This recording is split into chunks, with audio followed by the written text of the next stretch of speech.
Can you hear me okay? Okay. First of all, thanks for coming this evening to join me and Kurt on this talk. I'm really happy to have a fairly good turnout in spite of the weather.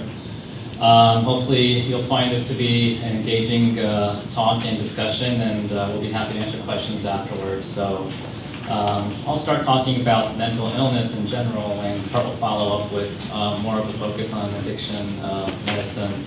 And if you have questions for me, please just make a mental note or write it down, and I'll be happy to answer them at the end. Okay?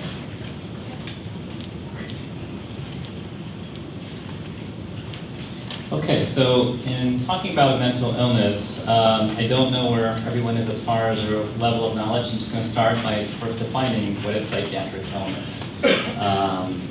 So psychiatric illness actually encompasses a very broad category of different disorders and illnesses.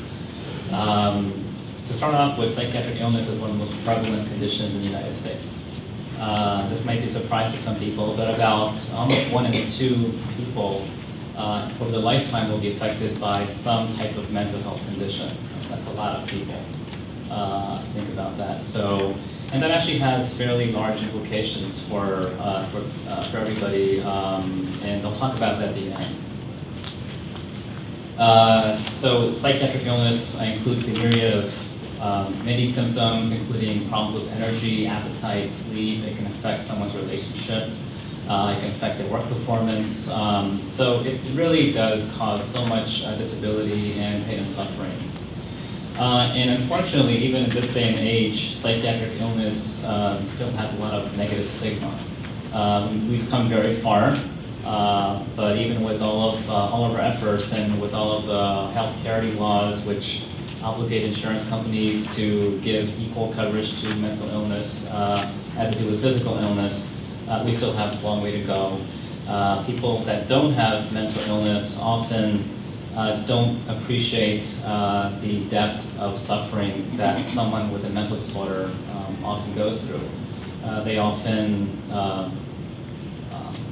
falsely or incorrectly ascribe these problems to be due to emotional weakness or lack of faith, or lack of will, or just personal failures. And in fact, that's not true. What is true is that these illnesses have a lot of genetic basis and biological basis to them. And often they're due to chemical imbalances. So we have to really be mindful of that and not blame the person for having a mental illness. So I'll start talking about depression. First of all, depression is one of the most common of the mental illnesses, one of the most prevalent of the mental illnesses. And it's not just a mental illness. So we call it depression. That's the name that we've given to it. At that point, not really quite understanding the biological basis of depression. But in fact, depression has lots of physical symptoms. And if we didn't call it depression, if somebody were to come across someone who had depression and maybe wasn't aware of all the symptoms of depression, they may actually incorrectly say this person has some kind of heart disease or infectious disease or some other physical condition. So depression often comes with low levels of energy. People complain that they don't have the energy to do things. They have a difficult time getting ready in the morning. They have a difficult time getting dressed. Some people don't shower for days. They don't take care of themselves, and it's not because they don't want to, because they can't. They're just fatigued. People might have a difficult time getting their kids ready for school. People with depression don't have much of an appetite. You can put their favorite food in front of them, and they won't eat very much. People that have significant depression, they'll lose weight. People don't sleep with depression.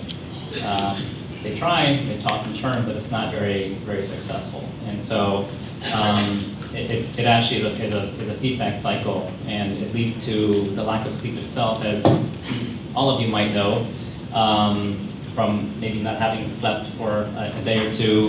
You can be grouchy, and you won't have a lot of energy. So this is all feeding back on each other. Now, sometimes with depression, you have an atypical depression. So you actually sleep too much. or you might have too much of an appetite, but that's less common than what I've just said. People have difficult time concentrating. In fact, this can be anywhere from, it can go from something mild to really having a difficult time at work, focusing, doing your job. There's in fact a term that has been coined to describe how bad this can get, which is pseudo dementia. Okay, so pseudo means not real, and dementia is dementia. And so people that have depression, sometimes severe depression, can actually be mistaken for having dementia. They can have such difficult time thinking that they can look like they have a cognitive problem, when in fact they have a depression. People don't have a lot of motivation. They stop doing things. They stop going out. They stop socializing. They don't go to the day program. They don't hang out afterwards. Now, in some manifestations of depression, there's lots of anxiety. And oftentimes it can be pretty severe anxiety. And sometimes it can be difficult to tease out, well, does this person have an anxiety disorder or a depressive disorder? And sometimes you have both, and sometimes you just have one with a component of the other. Along with the anxiety, some people have physical symptoms that actually might look like they have a physical illness. So for example, you might have somebody who has lots of chest pain, or somebody who has oftentimes headaches all the time. And in fact, when you treat the depression, these symptoms get better. So it can be a little bit tricky. So how common is depression? As I mentioned, it's one of the most prevalent mental and health disorders out there. It's about 16%. And these, I'm presenting a lot of data today, but keep in mind that you have to take this with a grain of salt. If you look at different studies, they'll give you different numbers. This is more or less ballparking it. About 16% of the population over their lifetime will have depression. Women are affected twice as much as men, roughly. And people that are younger are affected more so than people that are older. There's lots of risk factors for depression. I only named a few risk factors on the slide, but there's many risk factors for depression. Early childhood experiences, trauma, education, not having much of an education or having less education, having a worse support system, or drug use. Now, in spite of us being able to identify risk factors, and we have lots of risk factors we've identified, no one is really immune to this.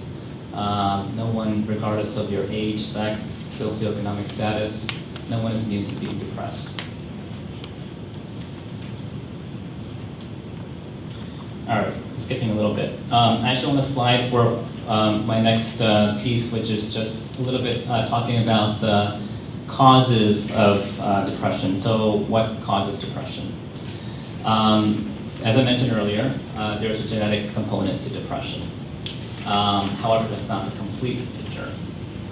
Depression, while there is a genetic basis, isn't quite as genetically heritable as some other mental health disorders, such as bipolar disorder, which I'll talk about next, or schizophrenia. Nonetheless, there is a genetic basis for depression. If you take identical twins, about 20% of those identical twins will not have the same thing. They won't have a depression. One will, one won't. So we know that there's an environmental piece to it. And this can happen through all sorts of ways. We have some fancy terms. One of the fancy terms that I was just going to throw out there is called epigenetics. Has anyone ever heard of epigenetics? Okay, a few people. It's basically a way in which our environment, through things such as early childhood experiences, can actually affect how our genes are expressed or become something like proteins or something in our body that can then actually affect disease processes, including depression. So this is where the early childhood experiences can come in. And as far as depression course, most people that have depression have it for months. And in about 6 months, about 50% of people who have depression will have a remission, but some people can have it for more than a year. And what we know about depression is that medicines aren't always a quick fix. They definitely help, but sometimes people have to be tried on more than one medication, and I'll talk about it at the end. So the depression can go a long time. It's not just a few days or a few weeks, generally speaking. So moving on to bipolar disorder. Think of bipolar disorder as having both depression and something else called mania. So I think of these as two opposite poles. Best way, I think, to remember that. On one pole you have depression, which I've just described, and on the other you have mania. If you think of mania as depression turned on its head, basically. So you have, instead of someone having even difficult time getting up and too little energy, they can't stop walking, they can't stop doing things. Instead of someone not having much motivation, they want to do everything. They have lots of plans. Instead of someone having negative thinking and catastrophic thinking, they're thinking as if they can accomplish anything. They're high in the clouds. They have grandiose thinking. Instead of having a difficult time concentrating, their thoughts are going 100 miles a minute. People talk really, really, really fast, and you can't stop them when they're really manic. So it's actually a good feeling to have from what I've been told. I've never actually had it myself, unfortunately, but it can be actually very destructive as well. And in fact, bipolar disorder is probably more functionally destructive than depression, because you not only have the episodes of depression, but you can also have the other episodes which can be equally or sometimes more destructive. Now, one of the common mistakes people make is that they think, when they think bipolar, they think, well, you know, my cousin or my aunt or my mom or somebody, they're really moody, so they must have bipolar disorder. And they may be true, but it's not necessarily true. Bipolar disorder is actually one of the most difficult diagnoses to make, I'll tell you, just being a clinician, because it's really hard to tease out what is a normal, hey, I'm really feeling good, I like to do these things, I'm a social person, I just like spending a lot of money, to what is really pathological. But nonetheless, it is a disorder that really needs a lot of attention. Bipolar disorder is actually associated with higher rates of substance abuse disorders than depression. And Kurt may touch on this a little bit, roughly 7 times versus 2 times. So I'm going to go through the symptoms. I've got a slide next, which is a cartoon which may describe it better. I'll go through this. So they've got higher levels of energy, increased pleasurable activity, self-esteem. They talk really fast, like I'm doing right now.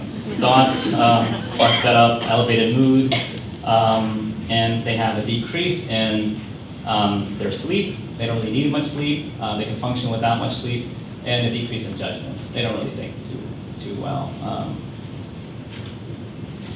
Okay, so this is a slide.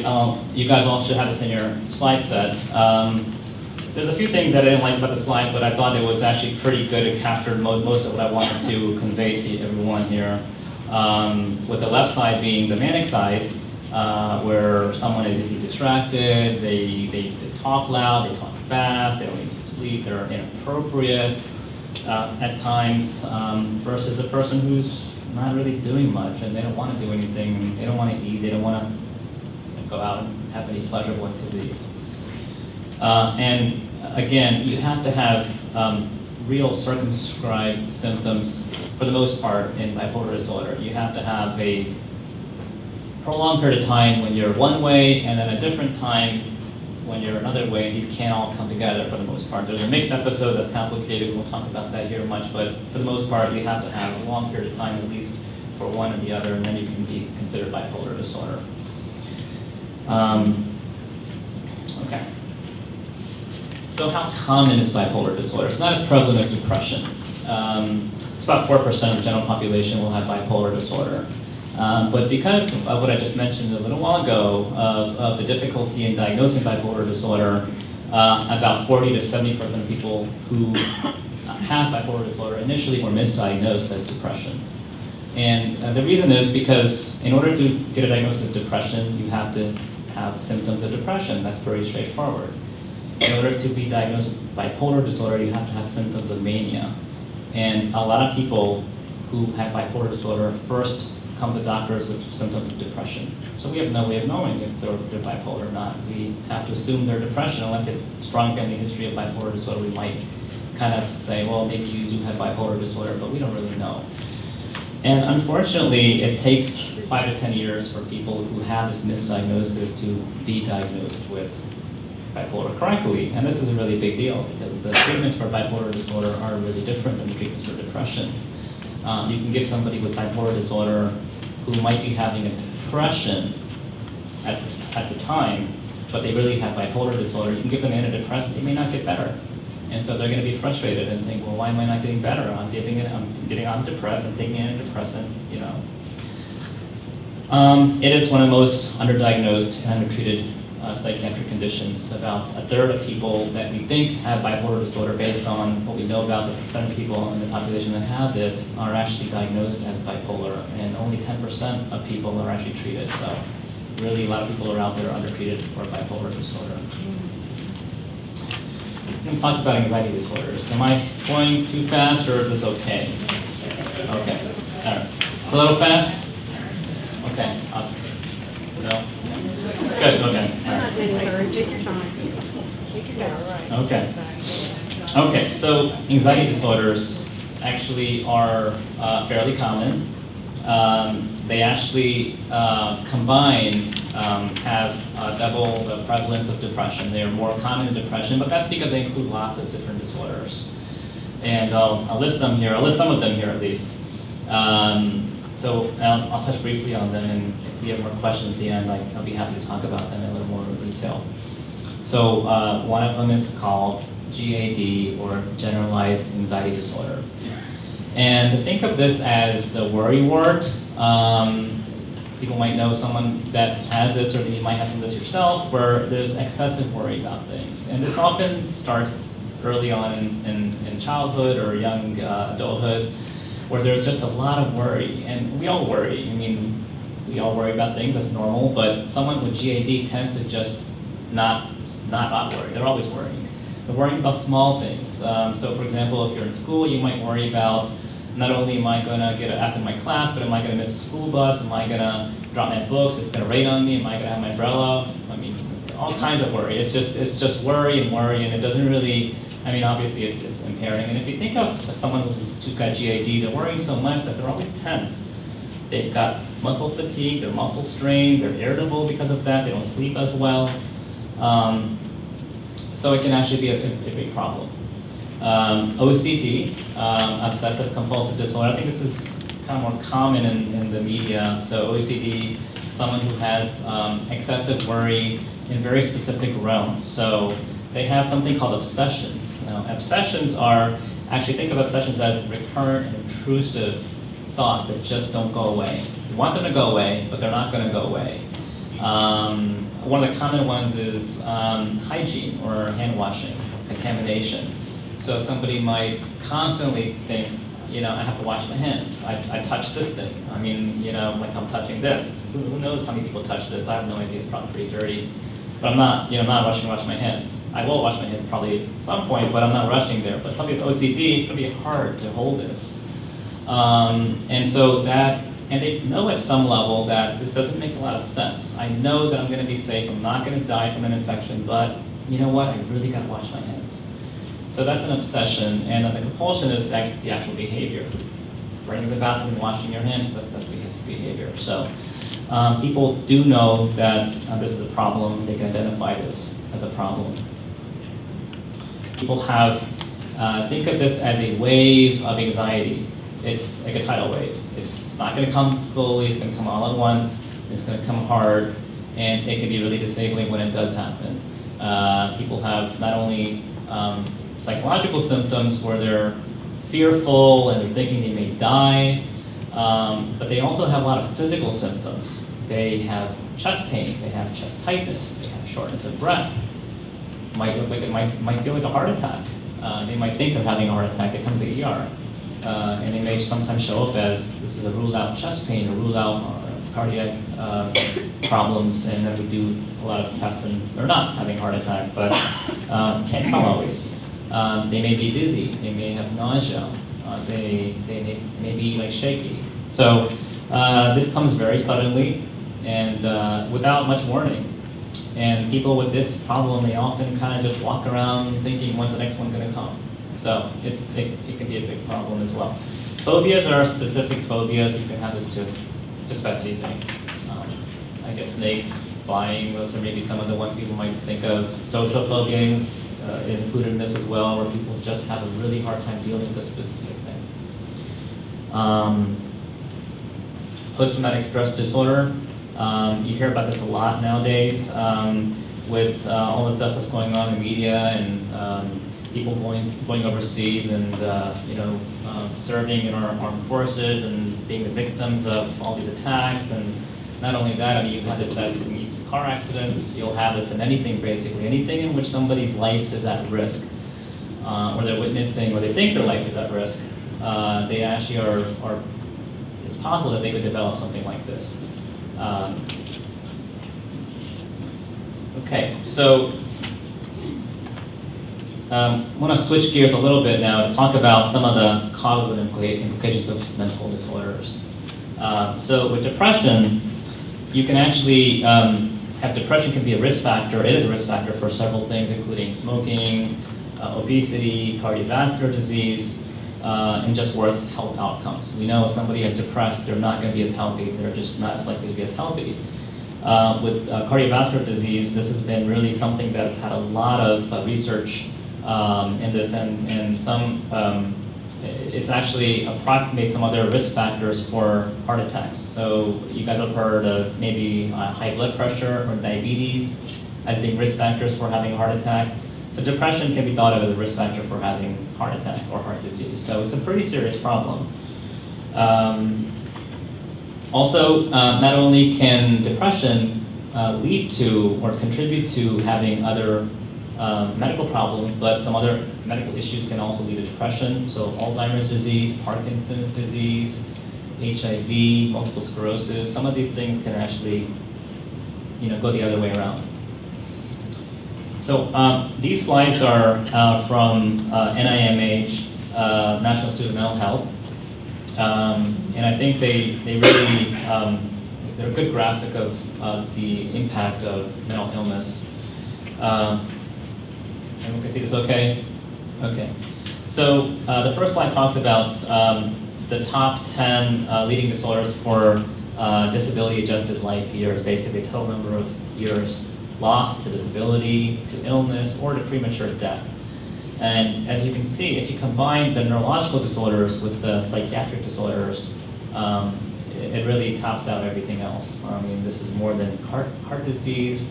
There's I can't go. So the fourth one down is musculoskeletal. So personally, when I think of a disability, I often will think of back pain or injuries. But as you can see from this table or from this chart and graph, it's actually more than that even. The next graph talks about, and I think the point of this graph here with mental illness being the orange line, is that earlier in one's life, you have more problems with regards to disability, premature death, related to mental health disorders and other disorders. Now, they eventually all catch up, and as someone gets older, they start to succumb to other problems. But earlier in life, you really have the mental health disorders as being the primary, or at least a major contributor to that. This is a slide that talks about the cost, the economic cost, indirect and direct cost of mental health disorders. I've listed, this is the NIMH's on the left, their data. I have other data that I just listed. But basically, there's lots of money that goes into this, and so this is a huge part of our budget that we're spending on healthcare.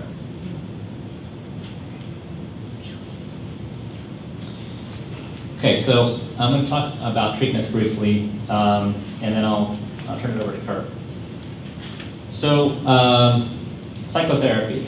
It's basically a talk therapy. It's when a professional sits down. It can be a psychologist, it could be a clinical social worker, they can be a psychiatrist, but they're trained in how to deal with certain disorders, and they have training in certain specific types of modalities of psychotherapy. One of the common ones is CBT, Cognitive Behavioral Therapy. I don't know if anyone's heard of that before. CBT is actually a very well-studied form of psychotherapy. Some of the studies actually show that it can be equally effective to antidepressants for some types of depression, in helping this depression go to remission or anxiety go to remission. And basically with CBT, you're talking about changing someone's thoughts and behaviors by helping them to identify what they're not aware of, the unconscious part of their thoughts and behavior. So has anyone here have anyone here has experience of driving somewhere and having your mind distracted maybe, but you don't get into an accident hopefully, and you make it to where you gotta go, but you kind of forgot how you got here, you just were preoccupied? So there are subconscious and conscious thoughts, and that's an example of how some thoughts are subconscious. Similarly, when someone has depression, for example, people can have lots of subconscious thoughts, and they can be really, really negative thoughts. And they can say all kinds of bad things. People may not be aware of those thoughts, but they will be aware of the feelings that come related to those thoughts. And so with CBT, for example, the therapist will help someone identify what those thoughts are, so you can try to get to those thoughts and change those thoughts for the better. Psychodynamic psychotherapy is another kind of therapy. You might see this on TV a lot, where there's a person on the couch, right? And they're just kind of talking and free associating, and it doesn't quite happen that way so much these days. But the concepts are somewhat similar. You really try to get to the bottom of, or the roots of the problem, what actually happened earlier on, what caused you to start to have these kind of symptoms. How are you relating to me as a therapist today? How is this relationship right now problematic in some ways? How is this maybe reflecting how you deal with your problems in life? There's pharmacotherapy or medication management. With antidepressants, the most common treatment is serotonin reuptake inhibitors, or SSRIs. They're newest treatment. We have new medicine coming out all the time, but since the advent of SSRIs, the older medicines for depression, which were the tricyclics, and which cause all kinds of side effects, we don't use those anymore, or not much at least. And the newer medicines we think are equally effective, and they don't have as many side effects, and they work. So that's one of them. They can work for anxiety, they can work for depression. There's also mood stabilizers, often used for bipolar disorder. I mentioned earlier that people with bipolar disorder are often misdiagnosed. So when somebody with bipolar disorder gets, say, SSRI, they don't really get better a lot of times. Sometimes they do, but a lot of times they don't. And it's only when they get put on a mood stabilizer that they get better. Now, some mood stabilizers are actually antipsychotics. So before we used to have really clean medicines. You'd have your antipsychotics, you'd have your mood stabilizers, you'd have your antidepressants. And now things have gotten a little bit more fuzzier in that some mood stabilizers can be used for depression. Some antipsychotics can be used for depression and for mood stabilization. So as we learn more about these medications, we are getting better at using them in ways that can be helpful to people. And ECT, Electroconvulsive Therapy, A Beautiful Mind, right? Popular movie. I'm sure most of you guys have heard of it or you've seen it. It's come a long way since those days. It's very safe, it's very effective, and it can be more effective than antidepressants, and especially for people that have depression that's not responding to treatment. So they're going to doctors are getting more, one medicine, two medicines, three medications. ECT can really be a lifesaver. In about half those people that have been tried and failed on antidepressants, ECT can be helpful and it can work. So it actually isn't used as much as I think it should be. But I think, again, it's got so much negative stigma, it's got so much fear around it. Light therapy, used for certain types of specific depression, it can be helpful. Probably helpful for all of us, but especially for certain types of depression. Exercise and diet, just got through those in there, weight loss, all these things can be helpful for mental health. I think that concludes my part of the talk. And let Kurt take over, and if you have questions, I'll take them at the end. Welcome to BWMC. Thanks for being part of our talk tonight. When I was preparing myself for this presentation, there's a wide variety of topics in addiction medicine that we have. So I had to focus on something, and what I wanted to do is focus on the fact that addiction is a neurobiologic disease. It's a brain disease. But it manifests itself in aberrant behaviors, and it makes life very difficult for not only the person that suffers from the addiction, but also their family. So I'd like to go through some slides with you about the neurobiology of the brain, and I'll add some comments if that's okay. I have to stop. I picked this thing up, I need to wash my hands. Okay. So, is it okay with you if I use the microphone and move around? Sure. Standing at the podium makes me nervous. Is this on? Okay. So, first of all, I can't spell. This is supposed to be genes, and Gens, that's a doctor I used to work with, Dr. Gens. So, how does one become addicted? It's the age-old question. How come someone can take a drink or a medication used for pain and put it down when they're finished with it, and other people, when they pick that same drug up or same alcohol, want to use it until they run themselves into the ground? So we have two different, a combination theories, not really two different theories. We call it the nature versus nurture argument.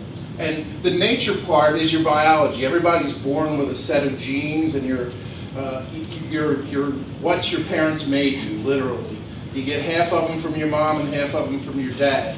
So we do know that there's a genetic basis for addiction.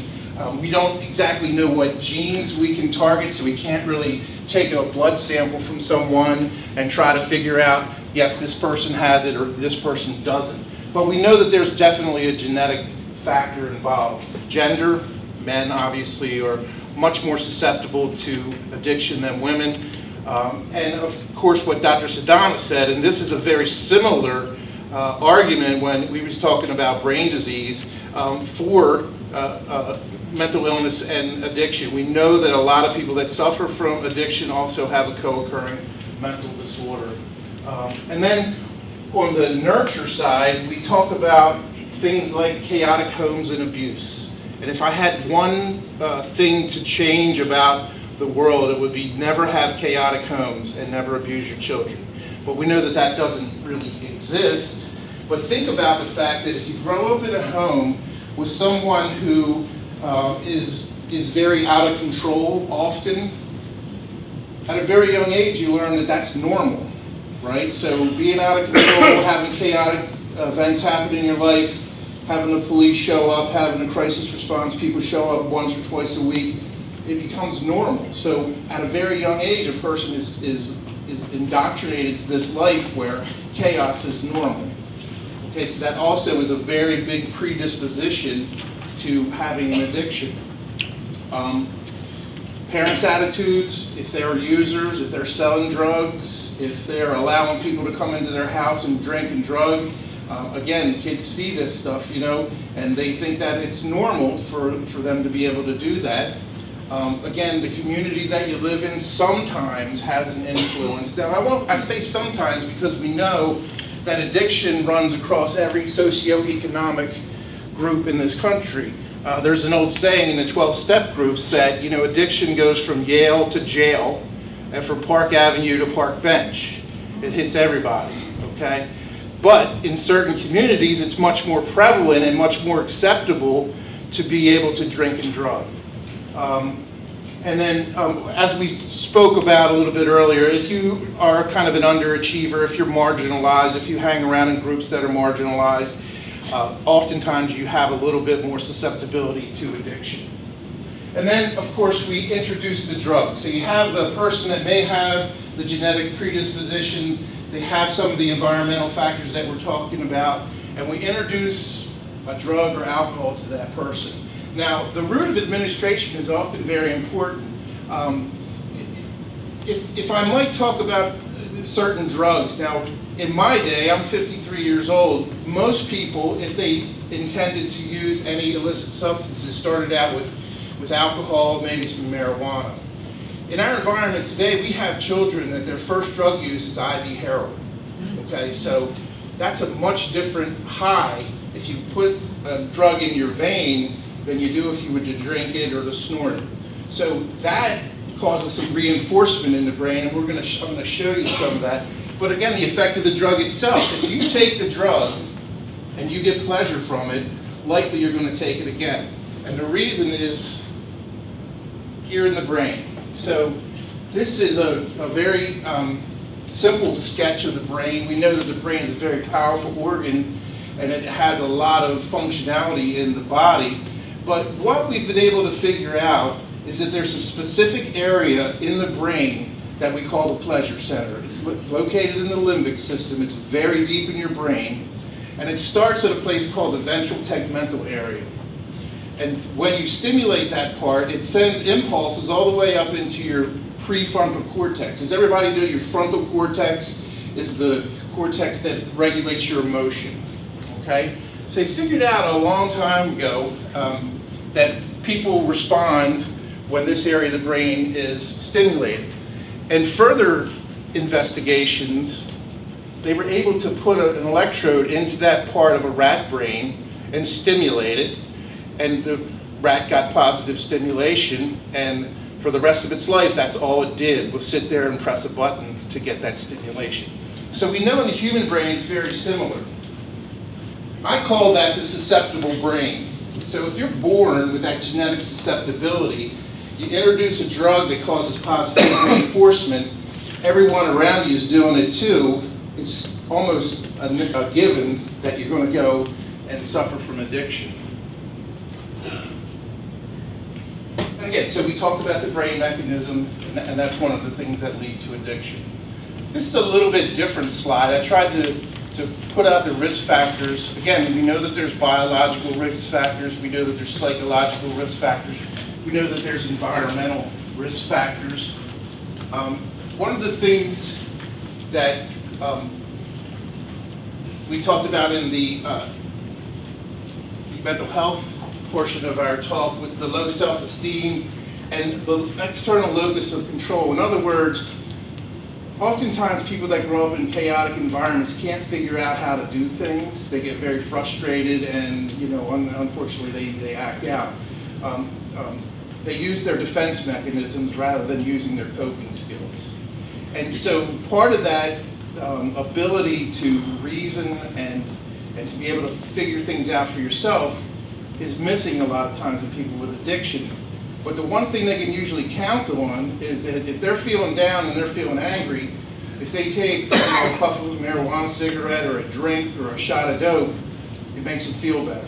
And again, that's part of the reinforcement that goes on that keeps someone coming back and coming back and coming back to drugs and alcohol. Stunningly few chemicals are addictive. There's about 30 million chemicals known to man, and we've only been able to identify about 100 of them that are addicted, and I've listed them up there. Everybody probably has heard or seen everything up there. Those of you that may not know what barbiturates are, if you're old enough to remember Quaaludes, that's what they are. Everybody? Anybody? Yeah? Right. Okay. People don't usually use Quaaludes anymore because when you take a Quaalude, you're high for about 10 minutes and you're asleep for about 30 hours. So it's not usually what somebody does. But again, we know that these are all chemicals that hit that ventral tegmental area in the brain and cause a person to feel pleasure. And the pleasure can be very reinforcing for some people. And if that's the case, soon enough your brain takes over. So when you wake up in the morning, the first thing you think of, I think I'd like to have a drink, or maybe a smoke of a cigarette. I need that. Again, part of that is your brain telling you, that's what I need to do. And what makes these chemicals addictive? Of course, you've heard me say they're rewarding, reinforcing, and pleasurable. So who wouldn't want to take something that is pleasurable and reinforcing? Animals self-administer them, as do humans. So what that means is if you put something in an animal cage, if they want to take it, they will. If they don't want to take it, they don't. So that's why animal studies are usually very good at predicting human behavior. The rank order of appetitiveness in animals parallels the rank order of appetitiveness in humans. What does appetitiveness mean? There we go. So it's the instinctive desire, especially one for food and drink. And I put the chasing the dragon depiction up there because when I talk to people that have addiction problems, that's exactly what they talk about. Have you heard the term chasing the dragon? So again, a dragon can hurt you. Why would you want to chase it? And that's what is very difficult a lot of times for patients and families to understand. You know, you've had 3 DWIs. Why do you continue to drink a drug? You've had skin infections because you're shooting heroin. Why do you continue to do that? And again, it's part of the brain mechanism and it's part of the appetite that an addict or an alcoholic has for the drug, that despite a lot of negative consequences, they continue to use. Chasing a dragon. Oftentimes you hear a person say, the first time I got high, it was, wonderful. The best feeling I've ever had in my life. But I've never been able to achieve that again. But I use over and over and over and over again to try to get that same feeling. Despite losing family, jobs, income, houses, and almost your life, continue to use.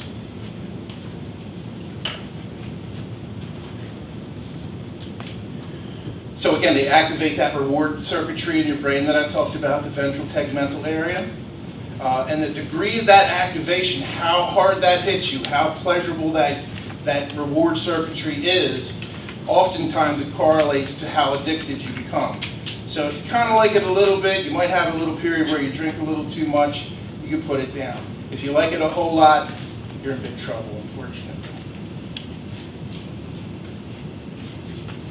Somebody messed my slides up. Oh, I'm going backwards. Okay. So, enough about the brain. Okay, we know that we have, unfortunately, inherited and environmental forces that make someone very susceptible to addiction. So when I'm seeing a patient on the floor, if I want to diagnose them, I have to kind of look at what that messed up brain does to their life. Because really what addiction is how you're able to function. If you're not able to function in life because you're using drugs and alcohol, then you have an addiction. If you're taking medications for pain or you're taking medications for anxiety that are on that list of substances and it's not messing up your life, you're not addicted, okay? So I wanted to kind of sweep these in, but when we're looking at these, we have 11 category criteria here. You have to have 2 or 3 to have a mild substance use disorder, 4 to 5 to have moderate, or 6 to 7 to have severe. So we talked about the first one, taking substances in larger amounts or longer than intended. This is the guy that goes to the bar and says, I have 2 drinks, out of here. 10 o'clock at night, he's still there. Okay? Didn't really want to do that when he got in there. Every intention when he came into the bar was to have 2 drinks and go home. Activated that reward circuitry in his brain, and all intellect went away. Wanting to cut down, but not able to. We see this a lot with people that suffer from opiate use disorders. They really want to stop, but the withdrawal symptoms are so severe that they really can't stop without proper treatment. And that's one thing that we're trying to work on, especially in Anne Arundel County, is access to care. Spending a lot of time obtaining the substance. Alcohol is pretty easy to get, but heroin, I would imagine, you have to have at least a few connections, and hopefully none of those are the police. Craving or a strong desire, again, chasing the dragon. You wake up and the first thing you think about is, how am I going to get the money? How am I going to find the time? How am I going to conceal this from the people that I'm around? Keep using. Inability to carry out major obligations at work, school, or home due to your substance use.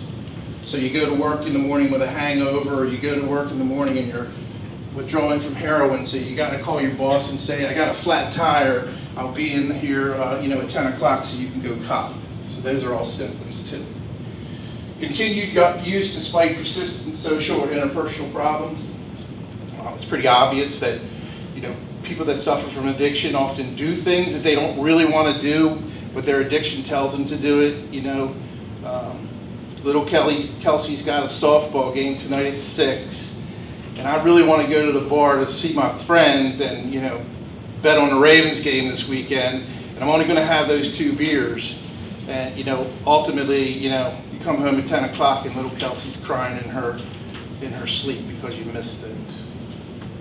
Recurrent use of substance in physically hazardous situations, you know, the drug driving, you see a lot of people that use that fall. We see a lot of falls here. So that's definitely, you know, I never understood why a guy would want to cut a tree down after drinking a 6-pack of beer. I guess that goes back to that brain thing, huh? You know, consistent use despite acknowledging persistent problems. I see many people that come in who have been told you have cirrhosis of the liver, you can't drink anymore, you're going to die, and they still do. They still drink. Or, as I said, someone that comes in that's had repeated bouts of cellulitis or things from injection drug use that continue to use. Okay? And then the last 2 are really the physiologic criteria for substance use disorder. And one thing to consider is that if you have these 2 and you don't have any of the others, and it's because you're on a medicine, it doesn't count. So tolerance is needing more of a particular substance to get the desired effect. So when you're 21 and you had your first beer, you kind of got a little nice, and if you kept on drinking a beer every night, so by the time you're 25, you need 4 or 5 of those to get you that same effect. That's what we call tolerance. And it can happen with medications and or illicit drugs also. You know, people can rack up some pretty big bills at the drug man if they're doing heroin for a long time. People using 3, 4, 5 pills a day, even more than that sometimes. And again, it doesn't apply if you're using that under medical supervision. So if you're taking Xanax because you have anxiety and you need more because the same dose isn't working, that's not considered a substance use disorder. And then withdrawal is when you take the drug away from someone, they have physical symptoms. So the drugs cause physical dependence are opiates, benzodiazepines, and those quaaludes that nobody uses anymore, and then of course alcohol. So that's how we diagnose someone. The treatment aspect I could spend another 15 or 20 hours on. I won't bore you with that. So what we'd like to do, I suppose, is to open the floor up to any questions that you might have, and we can answer them as we go along. Yes, ma'am.